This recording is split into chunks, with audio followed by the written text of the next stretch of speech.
भाजपचे आमदार सुरेश धस आणि धनंजय मुंडे यांची जी भेट झालेली आहे, राजकीय वर्तुळात खळबळ उडालेली आहे। मात्र पहिले आरोप करायचे आणि नंतर भेट घ्यायची, याकडे कसं पाहिलं जाते राजकीय वर्तुळात?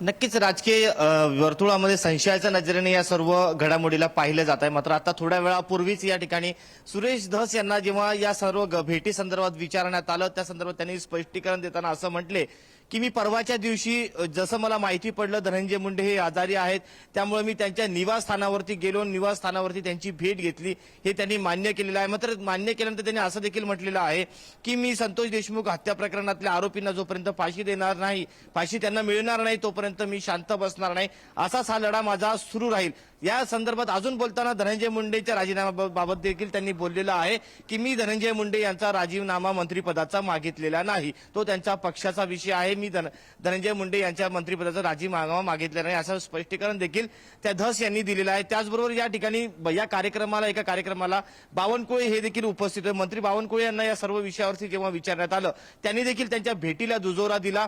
धनंजय मुंडे हे माझ्यासोबत भारतीय जनता पक्षामध्ये कामाला होते, सध्या मी पक्षाचा जबाबदार पदाधिकारी आहे, त्यामुळे मी दोघांची भेट घेतली, आम्ही तिघही त्या भेटी दरम्यान होतो। मात्र ही भेट कौटुंबिक होती, या दोघांच्या मध्ये मतभेद आहे मात्र मनभेद नाहीये आणि पुढील काळात समजेल की हे मतभेद मिटतील का, अशा पद्धतीची देखील प्रतिक्रिया या ठिकाणी बावनकुळे यांनी दिली। मात्र या सर्व घडामोडीवर आपण जर पाहिलं तर राजकीय वर्तुळातून संशय व्यक्त करण्यात येत आहे। मात्र या दोन्ही नेत्यांनी यावर स्पष्टीकरण दिलेले आहे। अजूनही धनंजय मुंडे यांचं स्पष्टीकरण या सर्व भेटीवर आलेलं नाहीये। श्रद्धा, हो, नुकतंच आपण पाहिलं की सुरेश धस यांनी सुद्धा माध्यमांना प्रतिक्रिया दिलेली आहे, पण जसे ते आरोप करतायत त्यानंतर त्यांचं हे म्हणणं येतं की मी राजीनाम्याची मागणी केलेलीच नाही, फाशीची शिक्षा होण्यापर्यंत त्यांनी जे वक्तव्य केलंय त्यानंतर त्यांचं असं म्हणणं की मी राजीनाम्याची मागणी केलेली नाही। आणि इतकं सुद्धा त्यांनी म्हटलंय की 2 दिवस थांबा, 2 दिवसांनी आणखी खुलासे करणार आहे। त्या संदर्भात काही कळतंय का?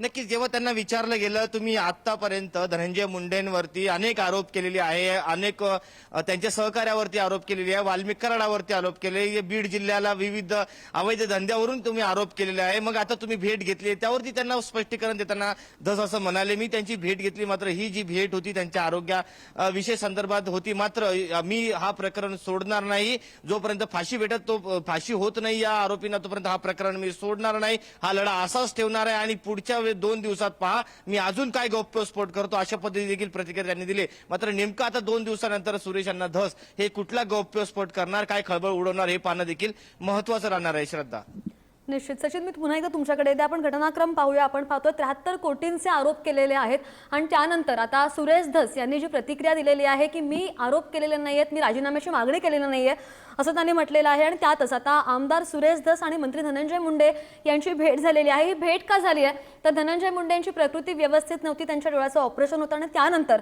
आता धनंजय मुंडे आणि सुरेश धस यांची भेट हे विशेष पाहिलं जातंय, याकडे विशेष पाहिलं जाते असं बोललं जात आहे। धनंजय मुंडे यांच्या प्रकृती संदर्भात विचारपूस करण्यासाठी सदिच्छा भेट घेतली, अशी प्रतिक्रिया स्वतः नुकतंच काही क्षणांपूर्वी सुरेश धस यांनी दिल्याचं पाहायला मिळालं माध्यमांना। आणि मुंबईतील एका रुग्णालयामध्ये धस आणि मुंडेंमध्ये सदिच्छा भेट झालेली आहे आणि मुंडे आणि धस यांच्यामध्ये बावनकुळे यांनी सुद्धा मध्यस्थी केल्याचं पाहायला मिळालं। बावनकुळेंनी सुद्धा स्वतः माध्यमांशी बोललेले आहेत। मात्र या नेत्यांमध्ये मनभेद नाही आहेत, मतभेद आहेत, असं वक्तव्य सुद्धा बावनकुळे यांनी केल्याचं पाहायला मिळालं। मात्र बऱ्याच वेळापासून सुरेश धस जे पुरावे देत आहेत, जे आरोप करतात आणि त्यानंतर त्यांची ही भेट, त्यामुळे राजकीय वर्तुळात एकच खळबळ उडालेली आहे आणि या भेटीच्या मागचं कारण तर त्यांनी सांगितलेलं आहे, मात्र चर्चा बराच सुटत आहे।